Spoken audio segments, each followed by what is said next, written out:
he is 100% worth it. He takes it to another level. Oh my God, I just fell in love with it. Thanks so much, Jay. Blew my mind. And it worked. I wanted to buy my thing. Jay is, I would say, the Yoda of sales calls, man. Just talking to Jay, he was so good at just taking what it is, seeing the opportunity and the value and the real reason we are making it. Talk to Jay, because he got it. He can definitely help you out. Talk to Jay. You're going to get a lot. You're going to gain a lot. I would absolutely recommend him for any position that you have. Jay's definitely the guy. Give him the chance, give him the opportunity. You won't regret it. He's good at what he does, so I highly recommend him, and I would book him before he is fully booked out.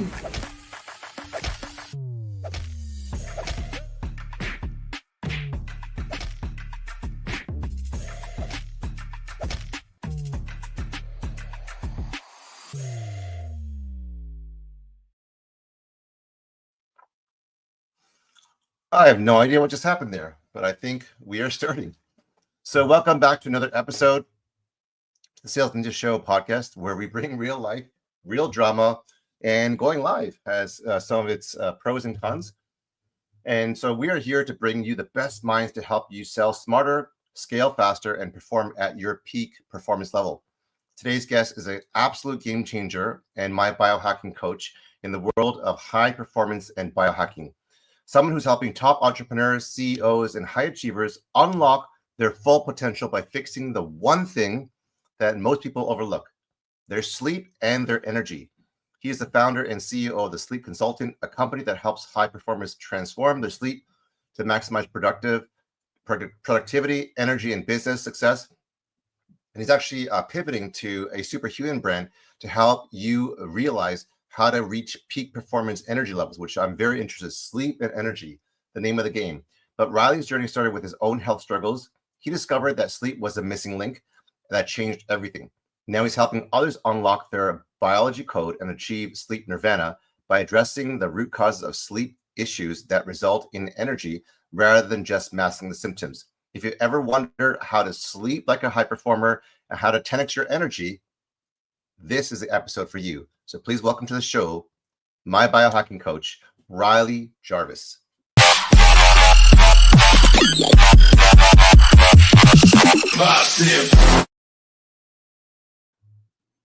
Welcome to the Sales Ninja Show podcast, Riley. How you doing? Thanks, Jay. Really appreciate you having me on. I'm doing pretty well, thank you. How about you? I'm doing very well, thanks to you.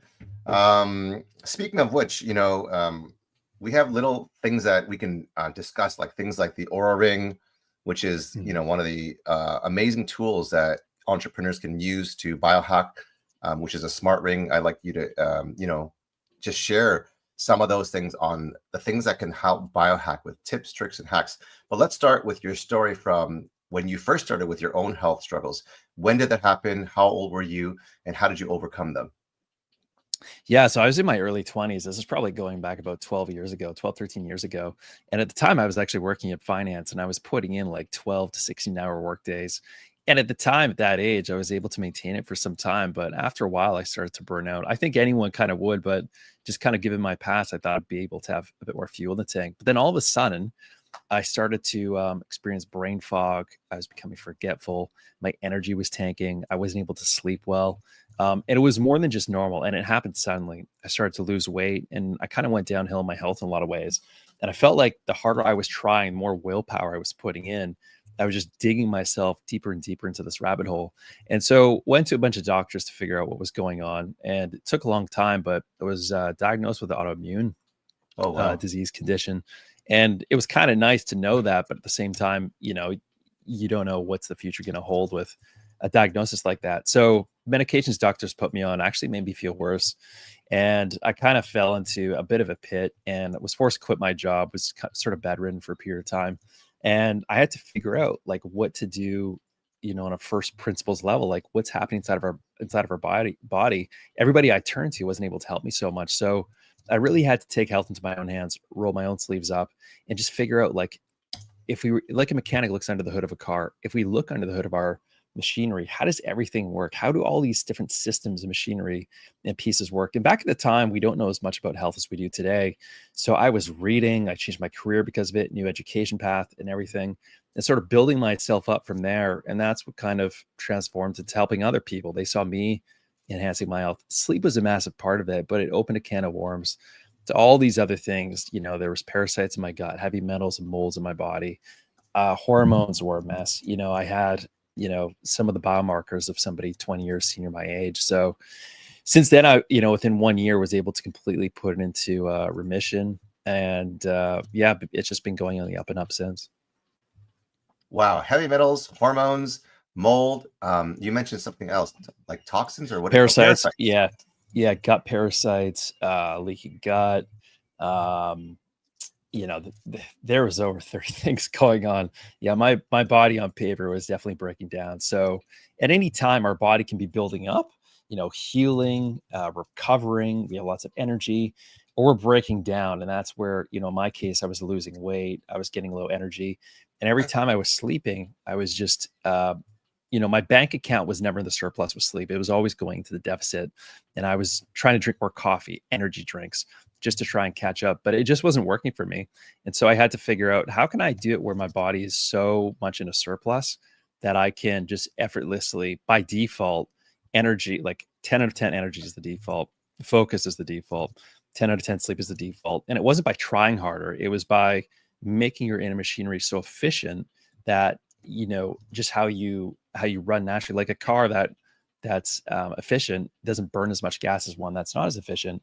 Our bodies are a lot of the same way. And we can dive into, you know, all the scientific stuff and things like that, but that's sort of what it looks like.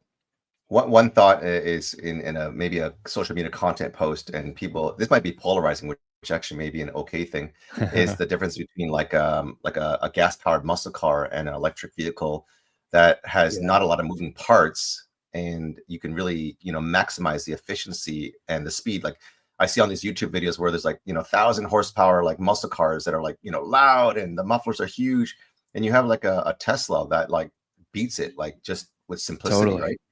And that may be an example of like, you know, you might be working out, you might be doing CrossFit, you might be eating, you know, what you think is well and getting the protein, all this stuff, and counting your macros and blah, blah, blah. But maybe inside or under the hood, what you may not realize is the heavy metals, the hormones, the mold, the gut parasites, the leaky gut, like all the things that are plaguing you. And on the outside, you're trying to do everything you can, but you're losing sleep, you're losing energy, you got brain fog. Like this is like, people don't see behind or under the hood because, you know, in the car analogy, I'm not a mechanic. I don't really know much about cars. And that's why mechanics take me and flog me, because I know nothing. And they say, oh, that oil change is going to cost you $6,000. And that's exactly what happened when I went to the dealership, because they're like, you need this, and this. And then I went to a trusted mechanic, and he said, you probably need about $1,500 of work. The other $4,500 is not necessary, or maybe for a later date.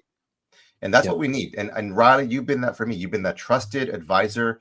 You've been the one that, you know, would say, you don't really need this. You might need this. You know, I would suggest this. This is because this is the problem that you're facing. Let's talk about some of these problems that you face, because I know people who are listening are facing this, whether they know it, like it, or want to admit it. Let's talk about gut parasites. Are we talking about like when you eat too much sushi and you have parasites that are eating away in your body, or is it something completely different? Yeah, it's a really good question. We watch those documentaries of, you know, the parasites, and it can mean so many things. And I think a lot of people think parasites when they go down south to Mexico or some second or third world country, and they, you know, they have some of the water, food that's bad. They'll end up getting diarrhea. And of course, those are parasites, and those are the big ones. And usually when we go to a doctor, like our local family doctor, we'll test for those. The unfortunate thing is a lot of those tests are meant for the mass population, and they're great. We'll be able to detect a lot of things, but unfortunately there are so many different variations of gut parasites, and they can really bury themselves inside of our intestinal walls and gut lining. They kind of cover themselves with these biofilm mucus shields. So they're really hard to detect, number one, and then to eradicate them. That's the second thing that can be difficult sometimes. And so like, exactly where do you get these things from? Well, you could get it from, let's say, you know, even 10, 20, potentially even 30 years ago, you are swimming in a lake, the ocean, and some water comes into your body. It could be from fish. It could be from a second or third world country. typically our body, if these things come into our body, we should be able to fight them off. But if our immune system is compromised at that time, they can easily make their way into our body and stay there. And essentially what they do, and there's different variations of the gut parasites, but even if we're eating a healthy diet, like if we're doing all the right things, eating the right foods, we're doing all the exercise, but we still feel like we're not at our 100% peak potential, there might be something deeper happening that's there. And so these gut parasites can actually steal the nutrients from the foods that we're eating. Now our hormones can't use it. Now our brain neurotransmitters can't use it. And these are all the building blocks that we need for focus, for energy, for better sleep. So what we're doing now with these gut parasites is we're burning more fuel just to try and get through our day. And if we don't think we have focus, we're going to be going for surface level things like coffee to put a Band-Aid on the issue, or energy drinks, or, different forms of medication, which lasts, at the time it feels great, but long-term solution is not sustainable. So gut parasites are just one of them. And then typically, you can take natural herbs, and there's different things you can take if you don't want to take the medication route, to really eradicate these things in a pretty short period of time. And then when it's gone, it's gone. And I've seen people, with anxiety, they can't sleep. People think their brain issues are related to their brain, but it's actually related a lot of the time inside of our gut, because our gut and brain have this two-way communication channel. And that's why they call it the second brain. And our gut bacteria, people know, it's super important for our metabolism, to lose weight, to gain muscle, our well-being, craving foods, our energy. The more and more of the science that's coming out, it's sort of along the lines of nutrigenomics is a new emerging field. We're going to be seeing that this is more and more important. And this has to do with parasites, but we want to make sure all that stuff's out of there, all the toxins, all those deep-rooted at the root cause level things. Then we can switch more to a maintenance mode and, live our healthy lifestyle. But if we are trying to, push the throttle every single day, and having all these things inside of our body, it's really like climbing up a hill when you could be, cruising down a mountain, when these things are outside of your body. Okay, so let's talk about some practical ways, like, gut microbiome, gut health is a huge topic that many people are uneducated, unaware, and misinformed. And I think it really can affect, I had a friend who had stage 4 ovarian cancer, and she found out, and she was supposed to die, and she found out that she had heavy toxic metals, and all sorts of, bacterial issues. So what she did was she did a detox for I don't know how long, and she took sublingual vitamin sprays, and when they did the blood work, they could see the spike in the vitamins going into the bloodstream. And there's this thing, and you can address this if you can. Like I heard, and I'm not a professional, I'm not a health, expert, but someone was saying, when you use some of these mainstream, vitamins or drugs or whatever to help you boost your nutrient intake, it's questionable whether it's the FDA has approved it, but does it really have the substance and the vitamins that are in there? And one person that I talked to was saying that, when you see you take the pills and you take the vitamins, and I used to think, like when I used to pee in the toilet, sorry for the TMI, that all the bright fluorescent yellow was like, oh man, that's good. The vitamins are going through my body. But someone was saying it's actually coming out of your body and you're not absorbing it. And the sublingual sprays, which is the liquid or the sprays that go into your bloodstream, when they did the blood test, they could see the spike in vitamins going through and into her blood. And anyways, she got healed, and she is healthy, and she's one of my clients, and she's doing very, very well. Wow. Can you talk to vitamins and, and I have a couple of more questions on gut health. Absolutely. So vitamins are really key. And most of us are really depleted in vitamins, nutrients, compared to 50, 70 years ago. Back then, we had way more nutrients in the soil. So naturally, the food that we were eating, we were getting sufficient amounts. But now with the growing population, with farmers, spraying crops and everything, the nutrient density, especially with magnesium and all these different vitamins and minerals that we need, we're pretty much deficient, even if we're eating a healthy diet. So we really need to supplement with the right supplements in order to get that, especially with modern day stress, especially with modern day toxins that we're exposed to. We just need it more than ever, because with stress, a lot of these minerals and vitamins are just being depleted. And so you always want to keep it at that surplus. You don't want too much of one, of course, and there's always the best optimal dose that you want to take. And everybody's different based on their genetic needs. But what's really important is you get the right nutrient quality. You touched on this, and we want to make sure that the supplement that we're taking, because this whole industry, especially with vitamins, is really unregulated. So you could be taking something that is full of filler and everything else. So if you're taking zinc from your local Walgreens or Walmart, it could be full of filler versus if you go to get it from a pharmaceutical brand, you might pay a bit more, but it's actually a lot more worth it. And it's unfortunate because when they do scientific studies and they look at these vitamins and they say it doesn't work, a lot of the time they just don't use reputable brands and it's full of filler. What's actually inside of there is maybe only 5 to 20% of what's inside of there, and it's not 100% of what it should be. And in some cases, that filler could actually be potentially dangerous long term if you keep ingesting it. So you just want to make sure it's the good quality there.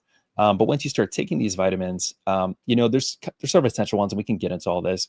But I think the most important is going to be magnesium. Magnesium glycinate is a really important one. I think about, over 50% of the USA population is deficient within it. Another one is going to be vitamin D. And you always want to get your levels tested to see what those are. But vitamin D, especially the drops, extremely important. You can look at other things too. General multivitamin, fish oil is good. B complex is also good because this is where the energy piece will come in. When we are stressed with external stress or internal stress, that is going to deplete our B vitamins, which we need for energy. It's going to deplete our magnesium. And so if we're running in a deficiency, if that bank account is in a deficit and we're stressed, it'll just run more into a deficit. And so we always want to make sure that, one, we're addressing those external and internal stress levels. And then 2, making sure that we're keeping those key nutrients and supplements sort of where they need to be. The best way to do this would be through blood testing so you know what your amounts are. But generally speaking, we can take these specific nutrients and minerals in a pretty safe way. And for the most part, more than likely, we're probably deficient anyway. But if you did take too much, you would have signs that you would know of ahead of time. So I have a vocal coach because I sing and lead some musical worship in my church. And one of my vocal coaches was saying gut health is really important, even for the vocal cords and the vocal health. So she was saying, and you can, correct me if I'm wrong here, that to get you with a healthy gut, she was saying things like getting that alkaline-based foundation is important. So I think of if we think of our stomach as like this tank, and if we can fill the foundation as the base layer with an alkaline base, which is like fermented cabbage, like kimchi or sauerkraut or avocados, or even she said or maybe it was you even that said this, lemon plus water with a lemon squeeze, which I thought was citrus acid. But then I think you or someone said that once it goes into your body, it goes straight into your bloodstream and becomes an alkaline base. So is this all true, or am I making this all up? Yeah, it's totally all true. Our gut's not just related to our brain, but also our muscles and really every single function inside of our body. And so if we have the right fermented foods, sauerkraut, kimchi, we supplement maybe with probiotics, this is all good. And a good analogy to use is a bit like a garden. And within a garden, we can have weeds and we can have seeds. Now, all those good things we're putting into our gut are like the seeds. But if we have weeds in our gut, for example, parasites, worms, viruses, and things like this, and if you're planting seeds in a garden that's already full of weeds, I mean, it's better than nothing, but you're just still going to have the weeds that are growing there. And the seeds don't necessarily remove the weeds. So we sort of have to take a separate protocol as the step one approach. Remove the weeds first, and then we can start planting the seeds. But I think for anyone just to start who's new to all of this, have a little bit more, kombucha, kimchi, sauerkraut, probiotics, really great brand for probiotics. It's called Seed, SEED.com. I think they're one of the best that are out there. I'm really backed by science. SEED.com. Yep. Okay. And these are all great ones to begin with. And you'll probably start to notice, changes in how you feel right away. And there's different levels to this journey, but we all have to start somewhere. So that's always a good stage one to go to. Okay. Awesome. I have so many questions, so I'm going to go in no particular order, but that was a really good overview on vitamins, because like you said, I think most of us are depleted because of the minerals and vitamins from crops and the food that we get. Let's segue to foods. What we see in both the supermarket, grocery store, and even so-called healthy / whole foods may not be what they actually are. And I've heard so many people say, and people who have worked on organic farms for like blueberries, saying that they're the same as the regular, they just market it differently. And even someone put a video saying this is the healthy food section. Then what does that mean the other food is outside of the healthy food section? Can you speak on the food choices and how do we make better choices, and what cost do we need to pay? Because I'm guessing, unfortunately, we got to pay a price for this. Yeah, so some foods it's worth paying more money for, and this is something that's really good to Google. And what it is the Dirty Dozen, and you also have the Clean 15. And what that basically means is the Dirty Dozen are the foods that have the most amount of pesticides and everything sprayed on them, and those are typically the foods we want to get organic. The Clean 15 are the foods that typically have skin or something on them, so we don't have to necessarily buy those organic. But just to give an example, like a lot of them sprayed of the Dirty Dozen would be like blueberries, strawberries, nectarines, peaches. A lot of these types of fruits we definitely want to get on the organic side. What's also a really interesting fact is you can buy especially berries, because they're low in sugar, you can buy them frozen. They actually have a higher nutrient content, and it's nice because you just store them. They're typically cheaper than freshly bought ones, and they stay longer. You can put them in a shake. That's so you true. can have them. So that's the main thing. Then what you also want to do is focus on clean foods. Everybody knows what that is. Eat whole foods. What that means is foods that are just not as processed. So if you look at the ingredients and there's ingredients that you don't even know how to pronounce, there's probably a chance that they're not so good for you. So if you can go with like paleo food, so like a paleo diet, like what are the foods that we would typically eat, thousands of years ago? That's going to be meats, that's going to be fish, that's going to be whole foods. Those are great to start with, because the issue is when you start to eat the processed foods, it starts to make our body inflamed. It's going to start to make our gut tissue inflamed. And when our gut's inflamed, our brain is going to feel inflamed. And what that means for you is brain fog. You can't focus as well. You're not going to be able to sleep as well.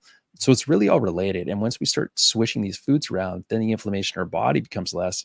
Blood sugar starts to regulate better. Our hormones start to work better. Our brain starts to work better. We're going to notice it within our personal lives, within our business life. And I've just seen so many times people be able to close more sales calls because they can read the person on the other end of the line better. The Aura Ring scores are higher, sleep scores are higher. It just all correlates to each other. And I've just seen it for years. 83. There you go. 83. Before Riley, I was in the 50s, 57s, maybe 60 on a good day. This is literally today, 83. Wow. Amazing. And 77 sleep score. I had 7 hours and 35 minutes, which is usually about 4 to 5 hours. You have all my charts. So working on it, and sleep is my kryptonite because I am so excited about life and work that work doesn't seem like work. And I have a hard time turning that ideation, creation, innovation, helping serve others off. It's like an infatuation. It's an obsession. And so I have to force myself to turn that engine off and force myself to go to sleep and wind down earlier. Let's talk about sleep, because this is something I think many people struggle with. I have family members that have insomnia.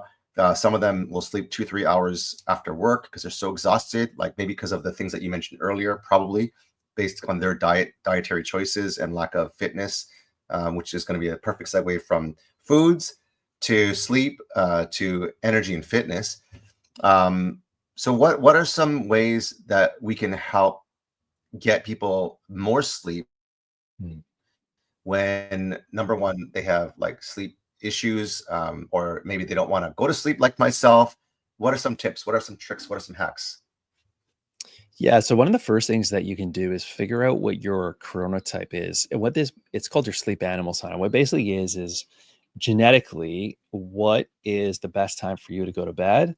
And what is the best time for you to wake up? Because what we want to do is match our environment and our schedule to what our genetics actually are.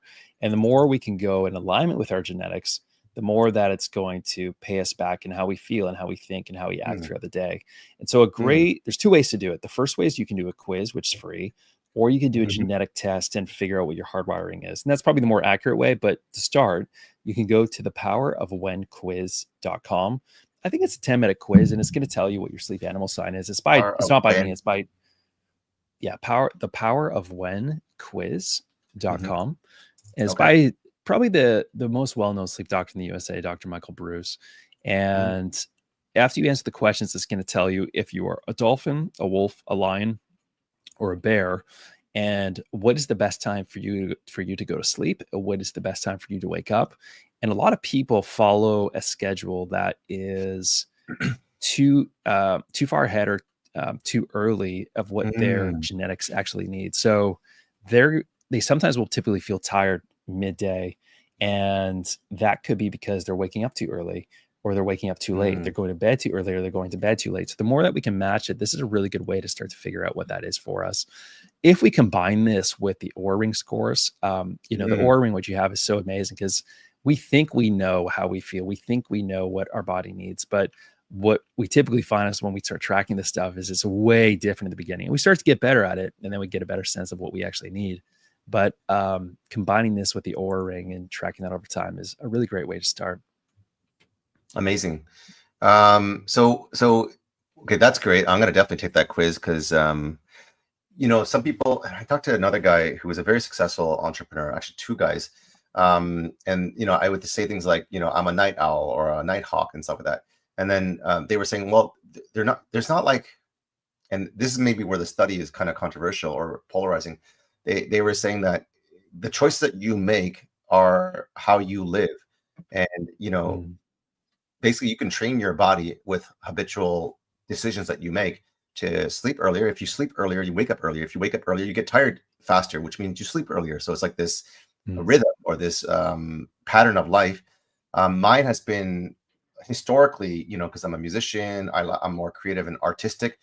I find my creative brain working late into the night when everyone's sleeping, and it doesn't really work well with a wife and 3 kids and a dog. So how do I break out of this, or should I break out of this?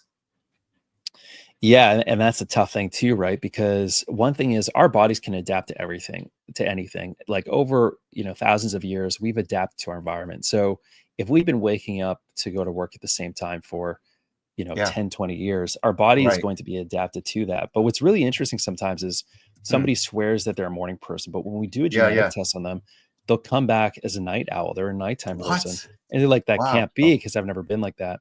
So what we try doing is we try switching their schedule ahead by a couple hours. Within like 2 or 3 weeks, energy goes up, focus goes up, sleep improves. So it takes a little while for us to adapt to the other thing, but when we know genetically what we are, or through this quiz, we can get closer to that, we're going to be really, it's really surprising to us just how much we're going, in alignment to what we need. But what can you do if you have a crazy schedule, like most of these high performers do? So there's a couple things. So in order to turn your brain off, what I would suggest is there's a couple tools that you can use. The first one is there's a supplement. It's called L-theanine, and that's something you can use to slow down your brain waves, and it helps with cortisol. Another one is called GABA. Whenever we drink alcohol, GABA is a neurotransmitter. And whenever we drink alcohol, it is tapping into that GABA where we feel this sort of relaxation feeling. Now we can mimic this naturally through the supplement called GABA. And I like the chewable ones. I think there's a brand called Natural Factors. And one of the chewables is called L-theanine. And the other one is called Pharma GABA. L-theanine is L-theanine is Theanine. Theanine. Theanine. And then E at the end. Okay, gotcha. Oh, an E at the end. Yep. I was saying to you in our WhatsApp private chat that I hate swallowing pills. So anything that I can get that's a gummy chewable, and because they taste amazing. And you gave me the iherbs.com. She's like, my kids love it so much. We go through them because it's like a candy store, and everyone's taking them every single day, and it's gone. But part of me and my wife is like, is that really nutritious, or is it just like sugar and candy? Because you guys are eating it like it's sugar and candy. But is there actual nutritious value in the chewable vitamin or chewable supplement? That's another question. Yeah, there's a big There's a big range there. There's a lot of nutrients in those for sure. The chewable gummies though can come with a lot of sugar because they taste good and people want to have more of it. Yeah. You have to be careful though, because if you have too much of any nutrient can be a bad thing, especially if your body doesn't need it. And everybody's different, Sure. but Yeah. I know they taste amazing, right? I mean, I could eat them all day myself. Yeah. But these are actual chewable vitamins, so they're not gummies, but they're just chewable vitamins. Oh, They wow. taste good too, and I think there's really low sugar. And sometimes they'll just have stevia or a natural nice. sugar, Yeah, that's even better. xylitol inside of there. So it's not so bad on your blood sugar. Okay. So that kind of slows you down, is that what you're saying? And relaxes Yeah, you? so it's gonna let's say you're revving in sixth gear, it's Yeah. gonna shift you down to first gear a lot easier, so you can help with sleep. And this is sort of on like your brain neurotransmitters, your hormones. There's a lot of ways that you can be revved up. One can be your immune system, one can be your brain waves, one can be because your thoughts are just racing. So what we're talking about here is tapping into those brain neurotransmitters that are naturally calming, to calm that brain down, to calm that body down. So that first one I told you is called L-theanine. The second one is called pharma GABA. So it's pharma, PHARMA, and then GABA, GABA. And the same thing by the same brand, Natural Factors. They're chewable too. And I really like to combine those two together, the L-theanine and the GABA. Yeah, I'll typically use both at the same time. One of the chewables isn't really a high dose. And what's nice with those is you can just chew them, see how you feel.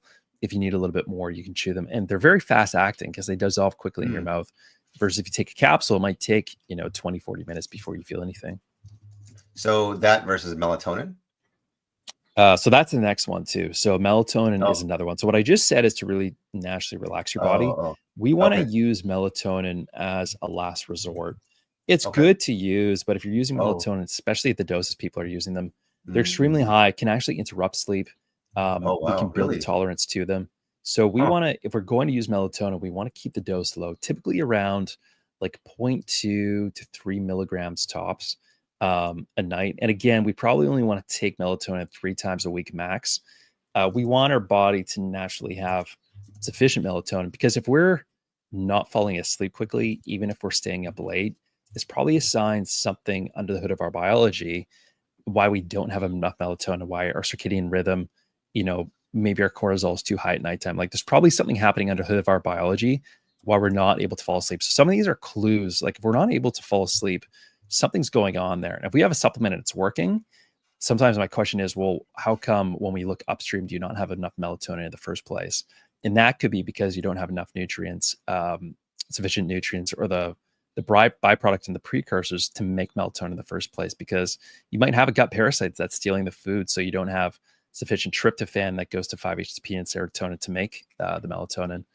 Same with dopamine, like for focus. So all this comes back to the foods that we're eating, but how much of that food is actually getting absorbed for our body to actually work in the first place. I can't believe those parasites, man. They're living rent-free and stealing everything from us. Yeah, expensive real estate. Expensive. So when you said the melatonin and you said use it sparingly, maybe 3 times per week, how many milligrams did you say? 0.2 milligrams? Is that what you said? Yeah, I would usually say about 0.3 milligrams, like ideally, like lower the better. 0.3 to about 3 milligrams. Okay, gotcha. I gotta check my gummy. I don't eat them or chew them very often because I sleep really well when I sleep. My son, who's 14, he's very tempted to, because it's like candy-like and he wants to sleep better. So I got to be careful with that. Let's go to fitness and energy to kind of end off our conversation. And let's do another part 2, because there's too much to talk about that we need to kind of unfold. So some people will say there's 10,000 steps that you can do, which is, the breaking the code for fitness. Some people say that a HIIT, high interval, intense training. One other health coach that I was talking to was like, if you can do 10, 15 minutes, like even 2, maybe 3 times a week, that can do better than what CrossFit and 10,000 steps a day, because you're actually taking your resting heart rate at a higher level of intensity, and you're working your body harder. And like, what are some hacks and tips for fitness and energy to get to that superhuman state? Yeah, so you're right about that. I mean, for high performers, for busy people, efficiency is the name of the game. So high intensity interval training is true. And so if you can and there's different forms of it, right? Like we can sprint, we can cycle, we can do stair climber. There's a lot that we can do. Sprinting is one of my favorite. And if you can, for example, sprint for 1 minute, rest for 90 seconds, sprint for 1 minute, rest for 90 seconds. And if you do 4 to 6 of those cycles, you only need to do that about 2 to 3 times a week. And what you're gonna find is you actually target the fat to be lost. The problem is when we do a lot of this long drawn out cardio, we're running for an hour, we're running for 2 hours. That's good, but you can also be burning muscle at the same time. And it's a big reason why if you look at marathon runners, they don't have a lot of muscle mass. Sure, they have low body fat, but they've lost their muscle too. If you look at a sprinter like Usain Bolt, they're explosive. They have low fat, but they have a lot of muscle at the same time. So when we do high intensity interval training, we're not going to be losing that muscle. The more muscle we have in our body, the more fat we're going to lose, the higher metabolism is going to be while we're sleeping. So we want to keep that muscle on, and we want to gain as much muscle as we can.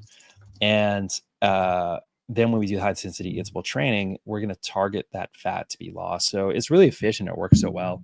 And that doesn't mean you shouldn't do, like a 1 hour run here and there, but that shouldn't be the main thing. I think if you on average, if you can get about 10,000 steps a day just through walking, I really like the walking, 10, 12,000 steps a day. And if you combine that with high intensity interval training, that's really good. And especially saving our steps for after the meals we eat, like even a 10-minute walk after dinner, lunch, a big breakfast. That's a really good way to not store any of that fat afterwards. I love that. You said something that kind of can be shocking to the people who are listening. More muscle we have, the more fat we're going to lose. Would you say that like the heavy lifting and the high interval of intensity can help you lose more fat than running on the treadmill for like hours? Yes, totally. So, and everybody's different. Like if you shouldn't be lifting heavy weights if your body can't support it. So you have to gauge where you are. But if we lift heavier weights to gain muscle, and we're kind of going into the weeds here, but ideally, if we want to gain muscle, it's called progressive overload. So every workout that we're doing, we want to increase the weight of that exercise by about 5 to 10% if we can. And that's why it's so good to track these things. Because if our strength is going up, our muscle is probably going to be going up at the same time. And it's such a good way to track these. If we find when we lift those heavy weights, we're completely exhausted after that, or the next day we're exhausted, we probably pushed it too far. So we want to find out what that minimum viable dose is for us. But when we lift the heavy weights and we start to gain muscle and our muscle mass increases, it's called our basal metabolism rate. So while we're sitting working, while we're sleeping, we're losing fat. Our metabolism is going at all times of the day. We're not just losing fat when we're going for a run or while we're walking. So we want to increase the efficiency of our car, of this machine. So if we have enough muscle in our body, and the more we have in our body, while we're sleeping, we're going to be losing fat. While we're sitting down, we're going to be losing fat. And especially if we combine this with the high intensity interval training, we don't lose the fat during the high intensity interval training. It's actually going to increase our metabolism. So throughout that day, we're going to be losing fat throughout the day because it'll just kickstart that. So combining that with the right foods, the right sleep, if we're sleeping better, our hormones are going to be better.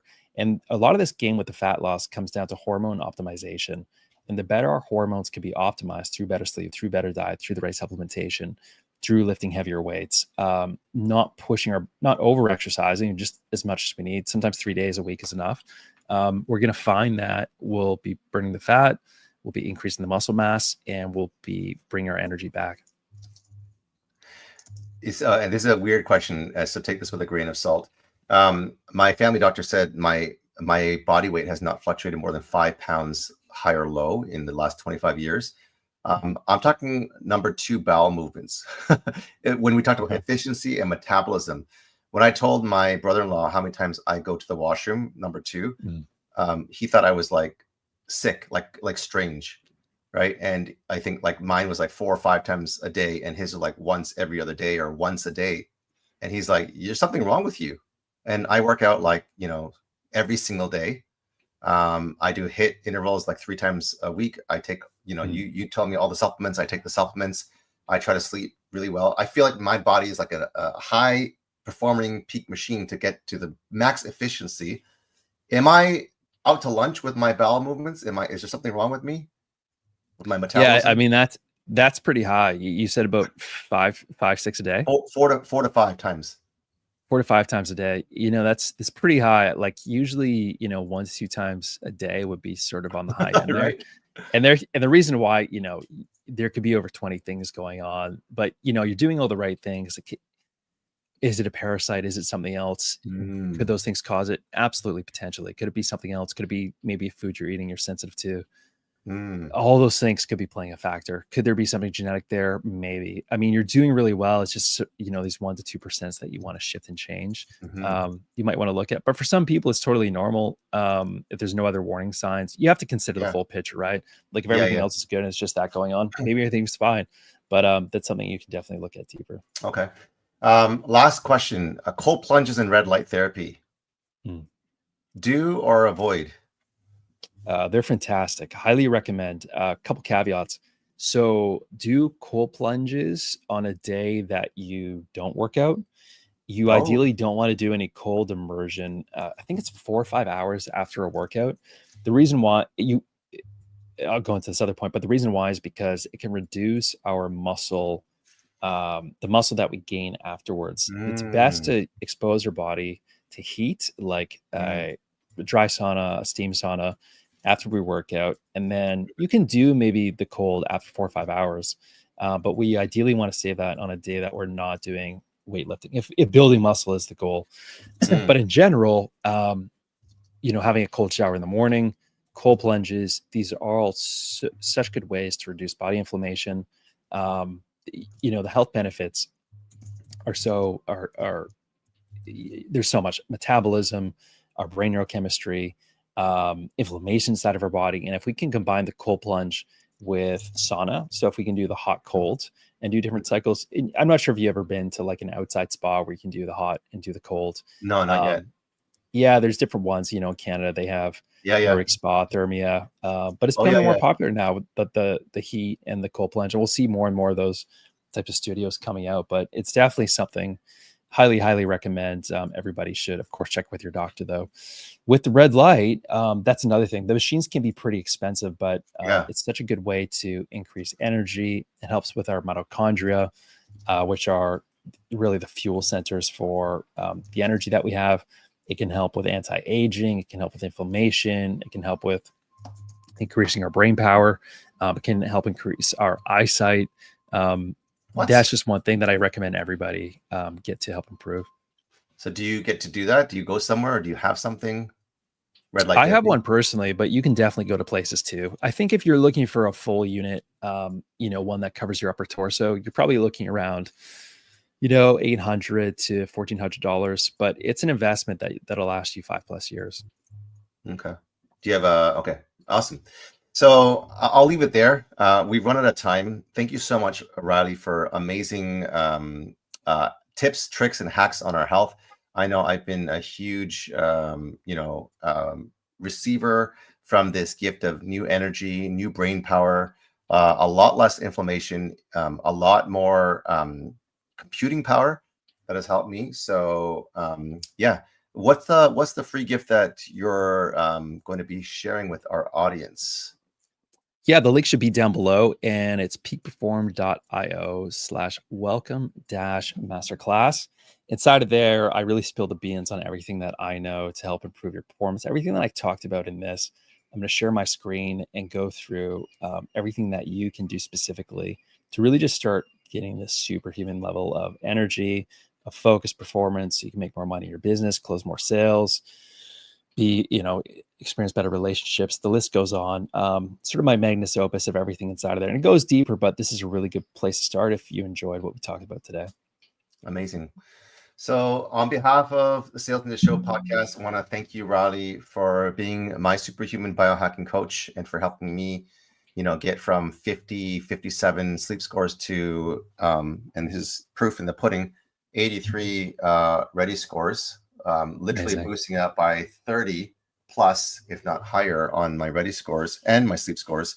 Thank you so much for changing the world and impacting, entrepreneurs that want to help level up.